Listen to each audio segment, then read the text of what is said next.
You ever notice how betrayal doesn't walk in wearing a devil costume? It sneaks in disguised as a phone update?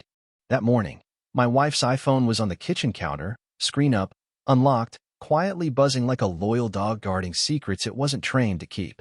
Siri had helpfully displayed a preview of a text. "Can't wait to see you again. Last night was unreal." Signed with a winking emoji and the name Jason, which I knew for a fact wasn't anyone from her job, family, or even her past, because I once ran a background check on every ex she mentioned, casually, as a joke. And here's the kicker. The message came in at 7:12 a.m., while she was in the shower, singing Landslide by Fleetwood Mac like she wasn't gutting our marriage note by note. So I didn't confront her. I didn't raise my voice. Instead, I poured her coffee like I always did, stirred in that god-awful oat milk she liked because regular dairy gave her emotional bloating, kissed her on the forehead, and watched her lie to me like she had rehearsed it with a teleprompter. "Big meeting today," she said, grabbing her phone like it wasn't radioactive, pretending not to notice that it had been moved 3 inches to the left. "Might be home late." I smiled, nodded, told her she looked incredible, and in a moment that I now realize marked the exact point of no return, I said, "Go get him." She laughed and left. I didn't. Instead, I sat down, opened the Notes app on my own phone, and started building what I now call the truth portfolio. Every lie she told, every vague story about her boss needing her after hours, every outfit that was too carefully chosen for a simple dinner with the girls, every locked folder in her phone she claimed was work-related. But I now knew was a gallery of betrayal curated in HD. But this story isn't about her. Not entirely. This is about Jason, the man who thought he was falling in love with a quirky, complicated single woman, when in fact, he was being groomed into my role. This poor bastard didn't even know he was living inside someone else's movie, and I was about to take back the director's chair. You see, I didn't want to scream or fight or break things. That's what she expected. That's what would make her the victim. I wanted to destroy her illusion slowly, surgically. So I started with him. I found Jason in less than 2 hours. All it took was an old iCloud login she didn't know I still had access to. From there, I got his number, his Instagram handle, and the kind of photos no married woman should be in unless she was also in a courtroom answering questions under oath. Turns out he was a graphic designer who loved indie coffee shops and reading Bukowski quotes out loud like they were biblical prophecy. He was the kind of man who thought showing vulnerability was brave, that women were mysterious oceans instead of flesh and blood with bank accounts and browser histories. In other words, he was perfect for this. I sent him a message. "Hey man, I think we should talk. I'm the ex of someone you've been seeing. No drama, just clarity." I signed it with a fake name, Ben. No threat, no insult, just a breadcrumb of curiosity. Predictably, he responded in under an hour. We agreed to meet at this artsy little cafe downtown where they served lavender lattes and everyone wore beanies indoors like it was a birthright. I showed up 5 minutes early. He arrived right on time, polite, just like she described him when she lied about, just a guy from work who's helping with a project. He looked exactly like the type she'd cheat with, slightly handsome in a non-threatening way, the kind of guy who drinks IPA and over-apologizes. We shook hands. He smiled. "Thanks for meeting, man," he said, a little nervous. "This is kinda weird, right?" I leaned back in my chair, sipping my black coffee. Weird's a good word for it, but not as weird as dating a married woman who swore she was divorced. His face did that thing people do when they've just heard a sentence they don't know how to respond to, a half laugh, half recoil. "What?" he asked, blinking, recalibrating. So I took out my phone, opened a photo, and turned it toward him. It was our wedding picture. Full tux, white dress, cake in the background, the whole romantic charade. That's us. 5 years ago. Still married. No legal separation. No divorce. I watched him study the image like it was a Rorschach test. And that was when the mask cracked. He looked up at me, stunned silent. I kept going, my voice calm but steady, like I was reading a bedtime story to a child who had already seen the monster under the bed. "You're not the first. But I think you're the first she tried to build a second life with. Which makes you special, I guess." I leaned in. "She told you she was hurt by a bad marriage, right? Claimed I was distant. Controlling. Probably said I didn't see her anymore." He nodded slowly, like a man trying to reverse engineer his own memories. "Don't worry," I said, rising from my chair. "You're not the villain here. You're just her latest audience. But the show's over now." And just like that, I left him there, sitting in a cafe, holding the truth in one hand and a shattered illusion in the other. The real revenge? That came next. The strange thing is, before it all began to rot, I actually thought we were doing fine. We weren't the couple who screamed at each other or slept in separate rooms. We laughed at the same stupid memes. She still kissed me goodbye every morning, and Sunday mornings were reserved for croissants and documentaries about serial killers, her favorite genre, ironically. I believed we were solid. Real. I worked long hours but made time for her, listened when she needed to vent, gave her space when she needed silence. And when she said she was thinking of going back to school part-time for a certification program, something about marketing strategy, I was genuinely proud of her. I encouraged it, paid the tuition without blinking. She hugged me tight and said, "You always believe in me," and I swear, I believed her back. That was the illusion, you see. Because while I was building stability, she was laying the foundations for escape.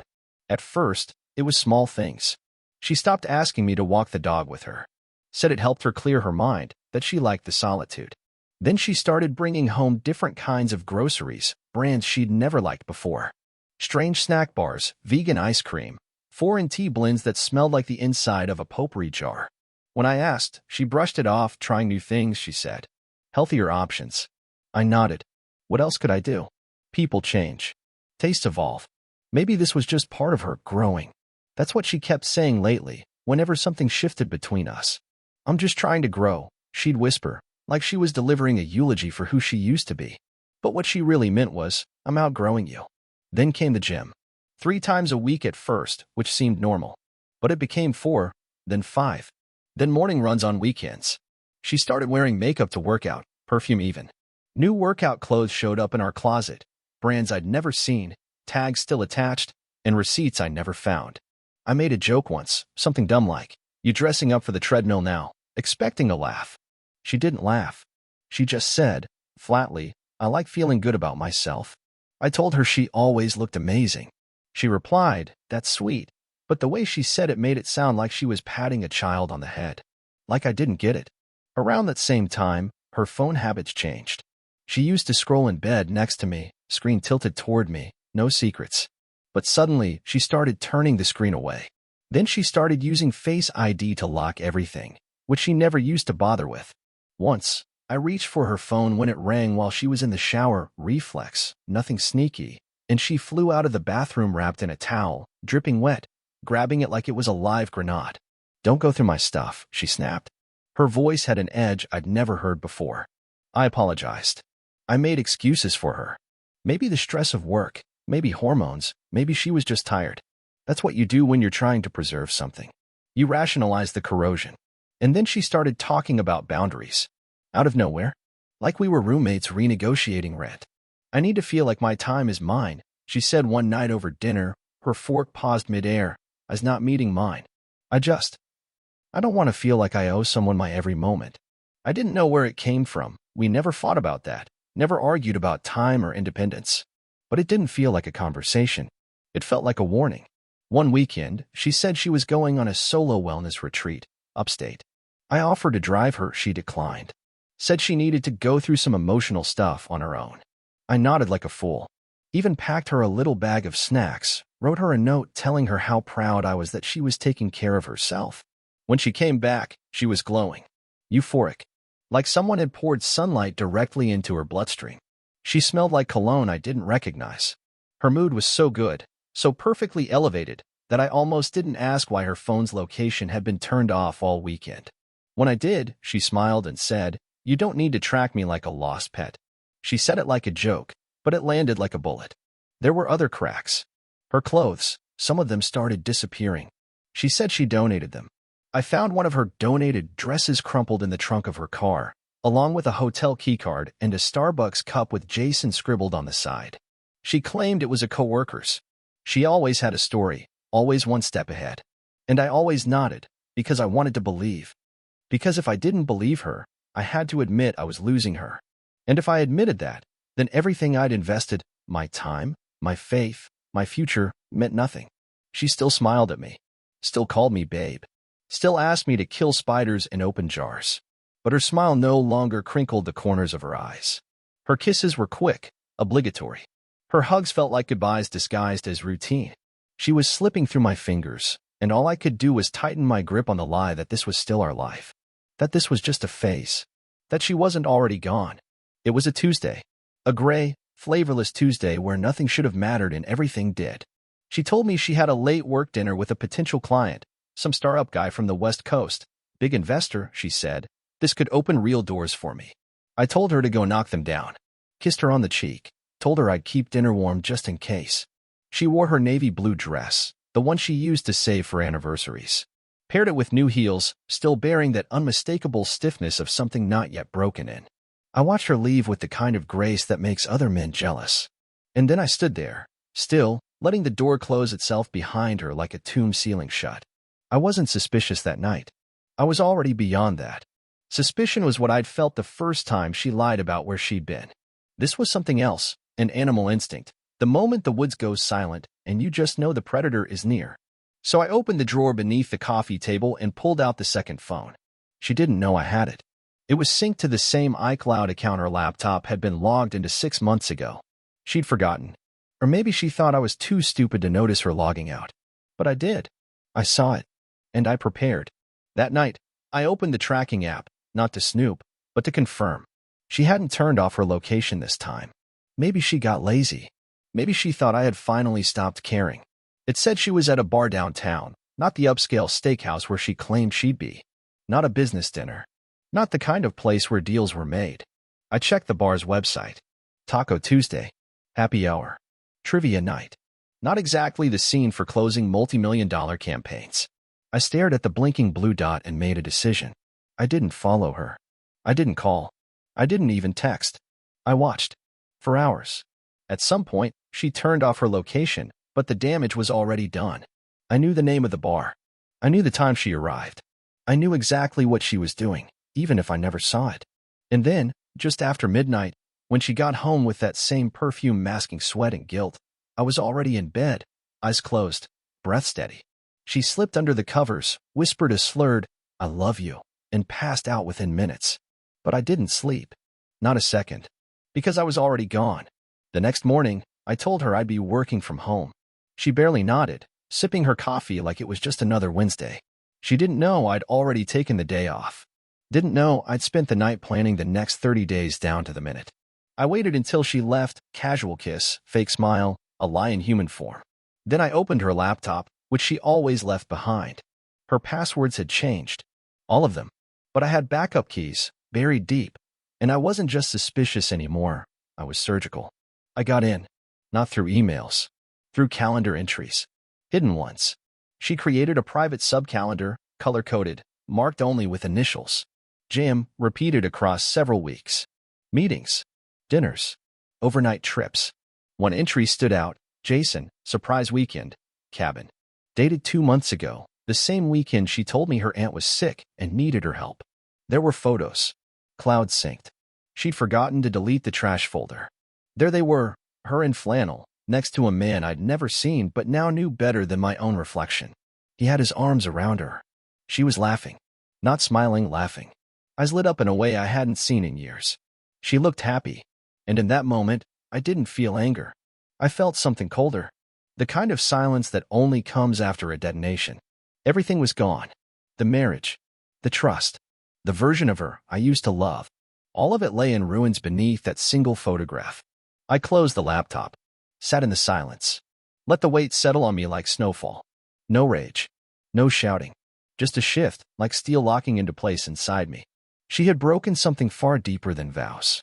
She had dismantled the life we'd built piece by piece while I held the foundation together alone. And now, the part of me that forgave, that hoped, that still dreamed of salvaging us, he died. Quietly. No funeral.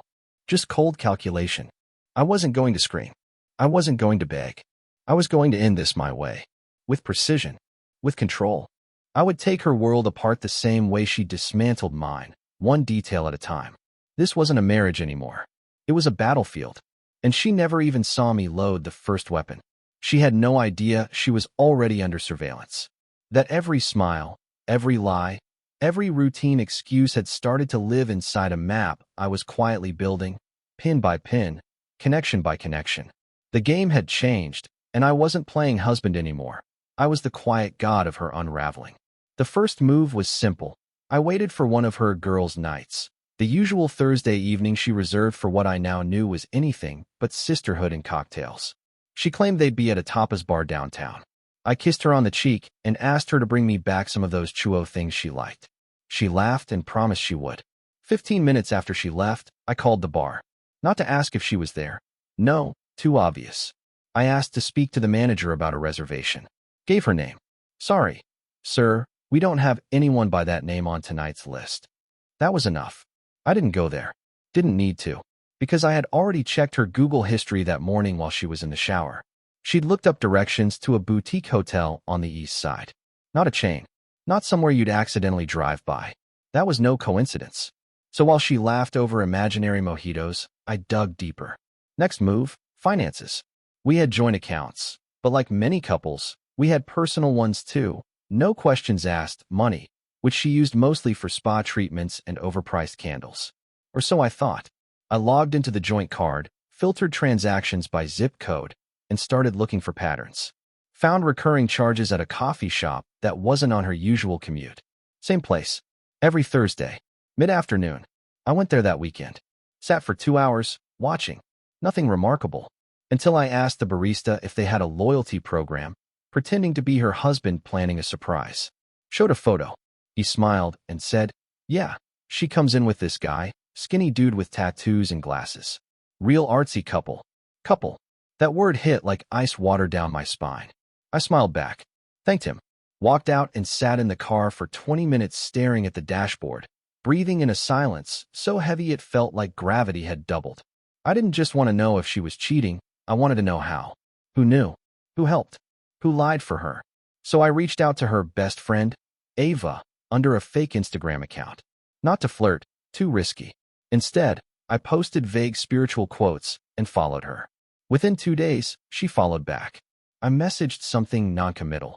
Do you ever feel like your best friend deserves better than the guy she's with? She responded instantly. All the time. He's so boring. She could do so much better. The dagger didn't come from her.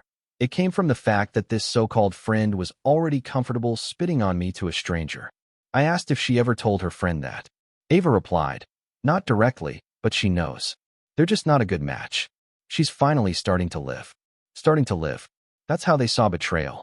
Not as a collapse of vows, but as a spiritual rebirth. Still, I needed to be sure. So I started planting traps. Subtle ones. I told her I had a surprise planned for our anniversary weekend, even though it was still a month away. I asked her to block out 3 days on her calendar. No work, no friends, just us. She agreed too quickly. That night, I checked her secret calendar again. Nothing changed. She had an entry marked, Jay's birthday, cabin. Same weekend.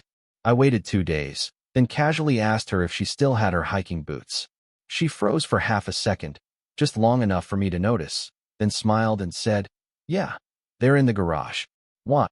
I shrugged, just thinking maybe we could go somewhere with trees. Her laugh was too loud, too forced. She kissed my forehead like she was petting a dying dog. I asked her once, randomly, if she remembered the name of the movie we saw on our second date. She got it wrong. Not even close. She said La La Land. It was Prisoners. She cried during it, held my hand through half the film.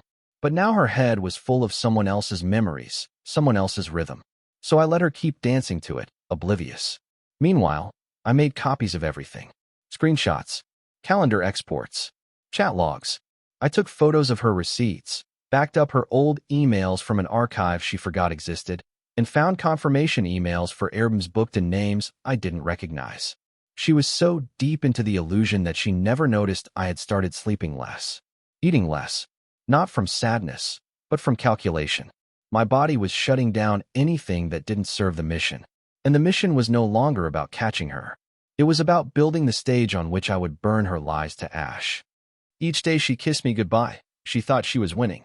Each night she smiled from across the dinner table. She believed I was still blind. She had no idea the man sitting across from her was no longer her husband. He was her reckoning, her ghost. And by the time she realized it, she'd already handed me every weapon I needed to destroy her world from the inside out. She thought it was a celebration. That was the beauty of it. I made it look like an anniversary dinner, 5 years married, an elegant rooftop restaurant with a view of the skyline, candles, reservations under her name, and even her favorite wine already waiting on the table. I dressed sharp, smiled like I meant it, even told her she looked beautiful when she walked in wearing that black dress I hadn't seen in over a year, the one she used to save for special nights. She looked relaxed, confident, almost smug in the way she walked to the table like she owned the world, like she owned me. She didn't know I had been to this restaurant 3 days earlier, sat in that exact seat, and paid the manager a private fee to let me run a presentation from the TV screen behind our table. A small, tasteful display meant for birthdays or engagements. But tonight, it would show something entirely different. We ordered. She chatted about work, about goals, about a possible trip to reconnect with herself in the mountains, and I nodded through all of it, like I was still the man who believed a word she said. Then, as our entrees arrived, I said, calmly, "Before we eat, I want to show you something." She cocked her head, curious, playful. "A slideshow? Are you getting sentimental on me?" I reached into my coat pocket and pulled out the remote. Click. The screen behind her flickered to life. At first, she smiled, maybe expecting wedding photos or vacation memories. But instead, she saw herself, standing in the hallway of a boutique hotel, laughing, kissing a man I had never introduced her to but now knew intimately through my research. Slide after slide. Their faces, their bodies, their room key held between them like a badge of betrayal. The smile drained from her face so fast it was like watching color being ripped out of a painting. Her hands trembled slightly, but she didn't speak. Not at first. Then came phase 1, denial. "That's not what it looks like," she said, voice brittle. I didn't blink. Just took a sip of wine and said, "How many times did you tell him you loved him in that room?" Her mouth opened, closed, then opened again, like a fish gasping for air outside water. It wasn't serious. We were just talking. It was emotional. "You've been distant." Phase 2, justification. I nodded slowly, like I was taking notes on her performance. "You told him you were separated, that I had moved out, that you were healing." Her jaw clenched. "I didn't think you'd care. You barely look at me anymore. You're always working." I felt invisible. And there it was, phase 3, blame. I leaned forward, hands folded neatly on the table, and asked, "So your solution to feeling invisible was to erase me entirely?" Her eyes flared, and I watched the shift happen. She straightened her posture, narrowed her gaze, and tilted her head with that faux therapist tone she'd been practicing lately. "Maybe if you had been more present. Maybe if you'd actually seen me, I wouldn't have had to find validation somewhere else." I almost admired the precision of her emotional judo. But I wasn't here for her excuses, I was here for her truth. And so I said nothing. Just stared. Silent. Solid. Letting the weight of her unraveling bounce off my composure. She tried to keep the mask on, but cracks began to show. Then came phase 4, mocking confidence. "What now?" she said, laughing bitterly. "Are you going to cry? Throw a drink in my face? Make a scene in front of strangers?" I glanced around. No one was paying attention. We were in our own vacuum, a little bubble of quiet destruction. "I'm not here to make a scene," I said. "I'm here to let you watch your fantasy die in real time." Her face faltered. I leaned in, close enough that she could hear the edge in my voice. "I spoke to Jason. That did it." All the color drained from her face. She froze. Not because I had said his name, but because she realized she didn't know how I knew it. She hadn't mentioned him by name once. Her lips parted in a silent question she didn't dare ask. "He thought you were single," I continued. "He thought he was building a future with a woman who had finally escaped her toxic marriage." I showed him the wedding license, the timeline, the hotel receipts, the photos. You should have seen his face. Her hands began to tremble again, but this time she didn't try to hide it. "He left you, didn't he?" I asked, gently, like a scalpel sliding under skin. She nodded once. "Just barely." "Good," I said. "Now you get to keep exactly what you created, nothing." Her eyes glistened, but no tears fell. She was too proud, too shocked, too broken to cry. And I wasn't finished. I reached into my other pocket, pulled out a small envelope, and slid it across the table. She looked at it, then at me. "What is it?" she whispered. "The list of people who saw the presentation last night," I said. "Jason was one. Ava was another. Your boss. A few others you lied to." She stared at the envelope like it was a snake. "You're lying," she said, but her voice cracked. "Am I?" I asked. She didn't open it. Couldn't. Fear finally arrived. Late, but unmistakable. She looked at me like she was seeing me for the first time. And maybe she was. Because I wasn't her husband anymore. I was the man who had just dismantled her life with precision and grace and hadn't raised my voice once. We sat in silence, the weight of truth pressing down like gravity, neither of us moving. The dinner grew cold. The wine remained untouched. And the night, thick with unspoken endings, refused to let us go. She cracked before the check even arrived.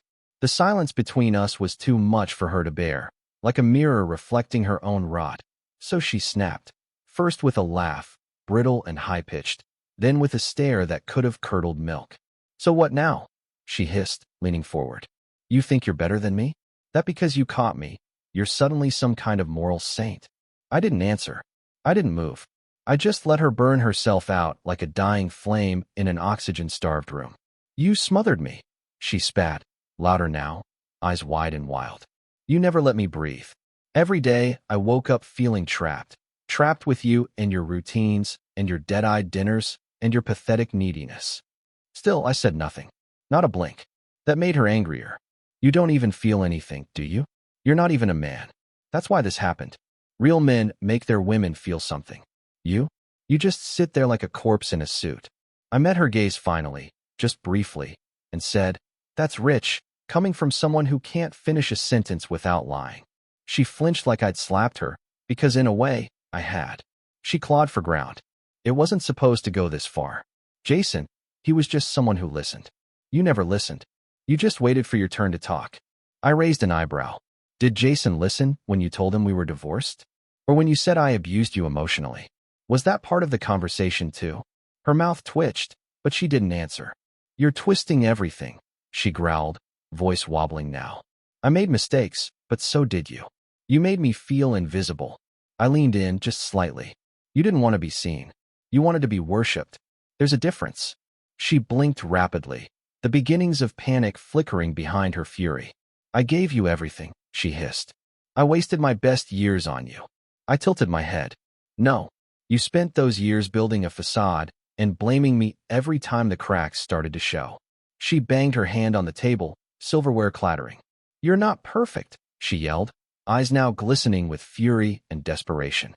"You don't get to act like you're some kind of victim when you were never enough to begin with." I sipped my wine, then set the glass down slowly. "You're right. I'm not perfect. But I was loyal. I was honest. And I was always here. You were never enough for yourself.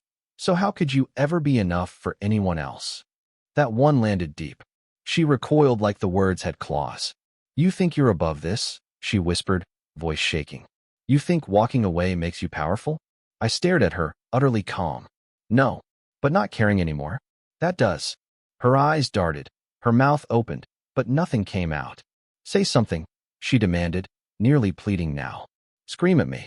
Call me names. Do something." I shook my head slowly. "You want chaos. You want to feel like a martyr. But I won't give you that satisfaction. This isn't about rage anymore. It's about clarity." She stood up abruptly, knocking her chair back. People glanced over. She didn't notice. Or didn't care. "You're a coward," she spat. A cold, passive-aggressive coward who couldn't satisfy his wife. So he turned into a hall monitor. I looked up at her, eyes steady. "No, I'm the man who watched you implode in real time and chose not to stop you." That silenced her. For a moment. Then came the tears. Not real ones. Not yet. The kind that come when someone realizes they've lost control of the script. "I don't know who I am anymore," she whispered, almost to herself. "I used to be happy." I leaned back, folding my hands. "You used to be loyal, too. But here we are." She sat back down slowly, suddenly drained. "I didn't mean for it to be like this." I nodded. "You meant for it to be easier. For the truth to stay buried. For me to stay blind. But you picked the wrong man for that." Her shoulders slumped. She was unraveling now. All that venom gone, replaced by confusion, exhaustion, regret, but not the kind that changes a person. The kind that comes from being caught. "What happens now?" she asked. Her voice was soft, tired, but I didn't answer. Not because I didn't know, but because I did. And the silence, once again, was more terrifying than anything I could have said. Revenge, for me, wasn't fire and fury. It was ice and silence, a quiet unraveling she wouldn't notice until the walls were already collapsing around her. The night of the dinner, while she spiraled in front of flickering candlelight, I had already set the wheels in motion. I had everything backed up: photos, texts, her private calendar, screenshots of hotel confirmations, even voice notes she left for her lover by accident when her phone auto-recorded while she was driving. All tagged, sorted, and time-stamped, stored on encrypted drives and cloud backups she couldn't touch. Step 1 was financial quarantine. I logged into every joint account, rerouted my direct deposits to a new private account, removed her as an authorized user, and set up alerts for any suspicious withdrawals. She'd wake up in a few days and realize her card wasn't working, as if the world had simply glitched on her. I let her think things were normal just long enough to make her think she still had control. She didn't. I called our bank manager privately and froze the savings account.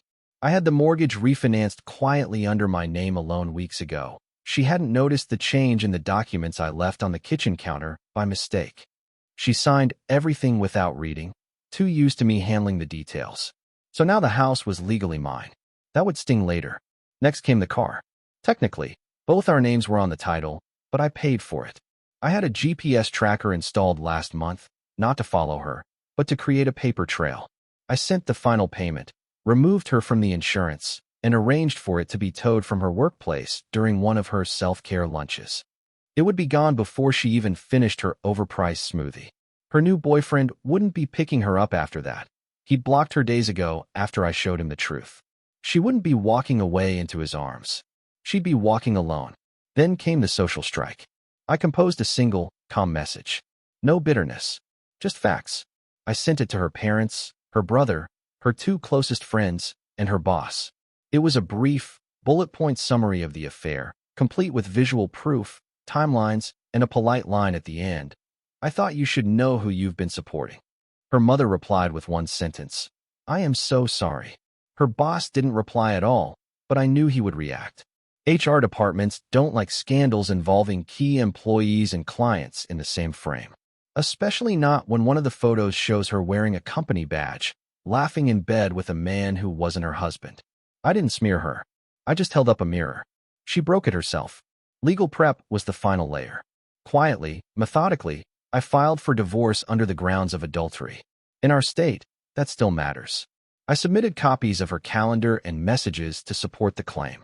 I asked for sole ownership of the house, since I had proof of her infidelity and financial negligence. No kids, thank God, but I still had her cornered. Our prenup had a clause about adultery nullifying spousal support. I added that into the motion. My lawyer, a quiet man with no tolerance for theatrics, simply said, "This will be swift." That's all I needed. While she was still crafting her sob story for Ava or anyone else foolish enough to listen, I was securing every boundary, locking every door, sealing every exit. I changed the locks the night before the divorce papers were served. She came home, tried her key, jiggled the handle, and knocked like she didn't understand physics anymore. I opened the door just enough to pass her a manila envelope. "What's this?" she asked. I didn't respond. Just closed the door, slow and final. The next day, the papers arrived at her job, via courier, signed for in front of her team. I wanted her to feel the humiliation without a word spoken against her. She would find no rage to fight against. No big dramatic scene to claim as her redemption arc. Just silence, emptiness, and consequences. In the background, I dismantled the rest. Utilities in my name were transferred or shut off from the apartment she thought she could retreat to. Her belongings? Already boxed, inventoried, and waiting at a local storage facility I paid for, 3 months in advance. She had the address. All she had to do was sign the receipt. But even that would feel like defeat. And that's exactly what I wanted. For her to realize, slowly and painfully, that I hadn't reacted. I had responded. I hadn't exploded. I had planned. This wasn't a tantrum. It was a strategy. And she was never even on the board. She thought she had time. She thought she could control the narrative. But I had already pulled the last string. And she never even felt the tension. Until it snapped. It happened on a Saturday afternoon at her niece's birthday party of all places, a garden set up in her sister's backyard, complete with rented tables, balloon arches, overpriced catering, and about 30 friends and family members scattered between folding chairs and paper plates of half-eaten cake. She insisted I come, said it would look weird if I didn't, tried to pass it off as some kind of olive branch. I accepted with a smile and said nothing, because by then, Everything had already been set. I knew who would be there. I knew her parents would come. Her sister. Her boss's wife. Even Ava, who hadn't spoken to her in weeks after I sent her a quiet compilation of private videos and texts laced with timestamps and contradictions Ava couldn't unsee. It was all so perfectly arranged that even she didn't realize she'd walked into her own execution in sandals and a pastel sundress. She tried to carry herself like everything was fine, hugging people, laughing too loud, sipping sangria like it was medicine for the anxiety she wouldn't admit was creeping under her skin. But I could see it. The twitch in her smile. The split-second flicker in her eyes every time someone made polite small talk instead of their usual warmth. She didn't know what had been said, or to whom. That was the brilliance of it. Just enough evidence had been quietly shared, passed hand to hand like a secret being traded behind enemy lines. No screaming, no drama, just the slow, suffocating realization that eyes were on her. Judging. Weighing. Her mother wouldn't meet her gaze. Her father was cold and tight-lipped. Her sister gave me a longer hug than her and whispered, "Thank you," under her breath. Ava walked in late, avoided her entirely, and came to sit next to me. She didn't even look surprised when I nodded and said, "She's going to break soon," because by then, the party was no longer about the child. It was about the show, and I was the director of her final act. The moment came when her boss's wife, elegant, precise, walked up and said, "I heard about the presentation," just loud enough for two nearby relatives to hear. My wife blinked. "What presentation?" she asked, voice wobbling at the edges. "The one with the hotel photos," the woman replied, completely deadpan. Jason looked devastated. And that was it. The cracks exploded outward like a dropped porcelain mask. She laughed, but it came out wrong. High and desperate. "That's all been taken out of context," she said, waving her hand like she could dismiss the entire collapse of her world with a flick of her wrist. "People love drama. It's ridiculous, really. Jason and I were just, he dumped you," I said calmly from my chair. She froze. Everyone heard it. I didn't raise my voice, didn't even stand. I just sat there with my hands folded on my lap, watching her the way a surgeon watches a patient flatline. Her mouth moved, but no sound came. She glanced around, desperate for a lifeline, but there were none. Her father stood up and walked into the house. Her mother sat like stone. Ava crossed her legs and sipped her drink. The silence pressed in. Someone's kid asked, "Why is Annie crying?" and someone else ushered them away quickly. She turned to me, eyes wide with fury and panic. "You did this," she hissed. "You ruined my life." I tilted my head slightly. "No. You just finally had to live in it without lies." That broke her. Right there in the middle of a child's birthday party, surrounded by people she once believed would never turn on her, she crumbled. She dropped the glass she was holding. It shattered at her feet. Her hands trembled. She started crying, real crying, ugly crying. She backed away from the group, mumbling something no one could understand, and tripped on the grass, nearly falling. No one helped her. No one reached out. They just watched. Just like me. She stood there, barefoot now, eyes scanning the crowd for anyone to defend her. But they all looked at me, and I didn't need to say a word. My stillness was louder than any condemnation. She knew, in that moment, that she had lost everything. Not just me, but the illusion, the audience, the sympathy she thought she could control. And that's what destroyed her. Not the affair, not the exposure, but the realization that I was still standing unbothered, unwavering, while she unraveled in real time. That I had stayed, not to comfort her, but to witness the collapse.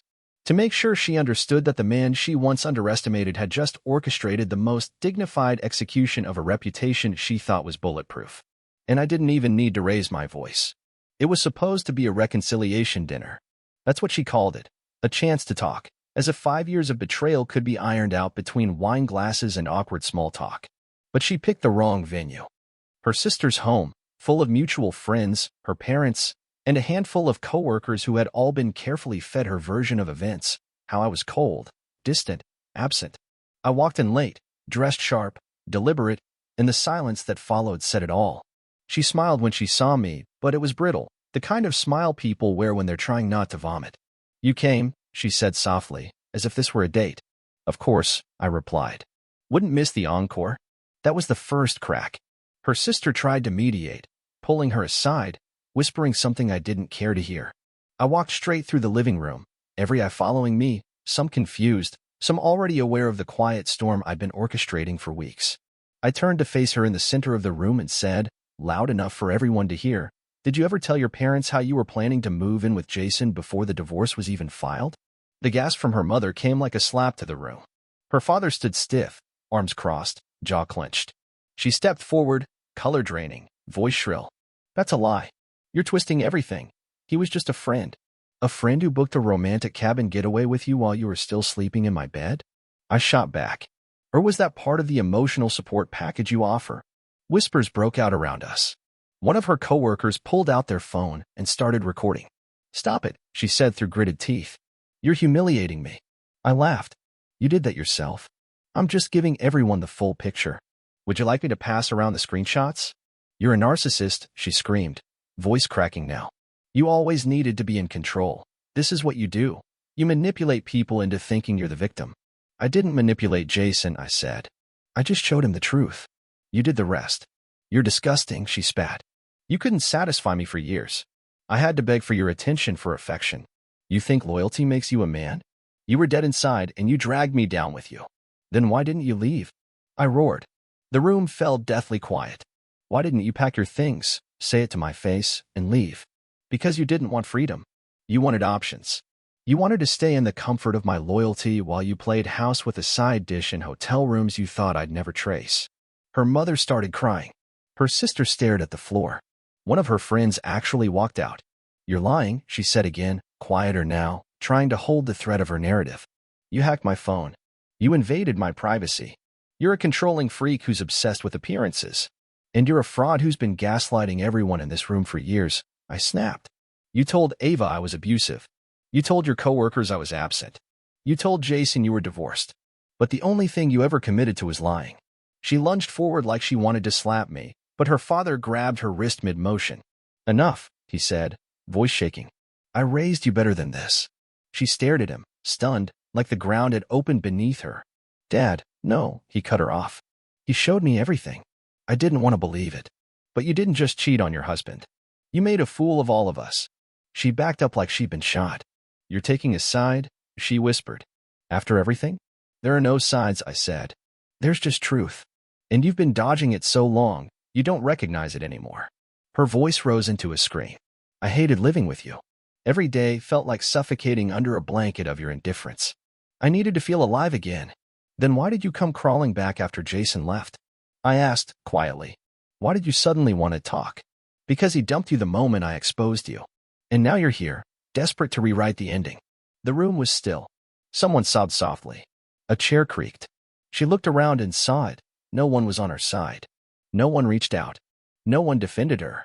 She tried to speak, but the words caught in her throat. Her confidence had been ripped from her, her charm stripped bare. You think this makes you better than me? She asked, hollow now. No, I said, walking toward the door. This just makes me done with you. And as I walked out, I didn't look back. Because her silence said more than her shouting ever did. 3 months later, she was living in a studio apartment across town, far from the upscale condo she once bragged about, with no furniture except what she could salvage from the storage unit I had paid for in advance. Her job was gone, quietly terminated after HR reevaluated the optics of a team lead caught in a public affair with a client, especially one that went viral thanks to a co-worker's shaky phone footage uploaded the night of the confrontation. Jason vanished without a word. No goodbye. No closure. Just a digital ghost, blocking her on every platform the moment I handed him the evidence. Her parents didn't return her calls.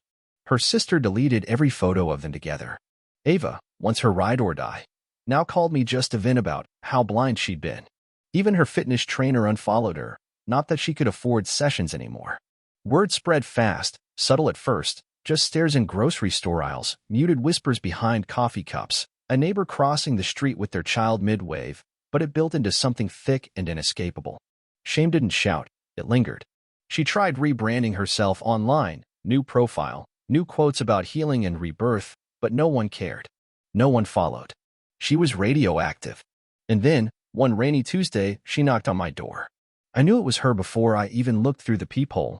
The knock wasn't angry or confident. It was slow, tentative, like a child approaching a principal's office. I opened it halfway. She looked like a stranger. Pale. Makeup smudged. Hoodie 2 sizes too big. The confident smile she used to weaponize was gone, replaced by a hollow look that begged for any kind of anchor. "I just want to talk," she whispered, arms crossed like they were the only thing holding her together. I didn't move. "I made a mistake," she continued, voice cracking. "I lost myself. I ruined everything. I miss you." I said nothing. "I still love you," she added, like it was supposed to fix something. I studied her face, the tremble in her bottom lip, the way her eyes searched mine for any flicker of the man who used to hold her at night. But I was no longer that man. He died the day she handed his soul to someone else and expected him to wait in the dark. I stared at her in complete silence for 5 seconds, then 6, then 7. Finally, I said, "Strange. I don't even remember your name anymore." I closed the door. Didn't slam it. Didn't lock it dramatically. Just closed it. Softly. She stood there for another full minute. I heard the rain tapping on her hoodie, the faint sniffle as she tried to hold in the wreckage that was now her life. And then, finally, she left. I watched through the blinds as she walked down the steps and into nothing, head down, phone in hand, but with no one left to call. And to you, listening now, thank you for hearing my story. I didn't share it for pity. I shared it because sometimes people need to see what quiet revenge really looks like. Let me know where you're from. Did you enjoy it? Because I sure did.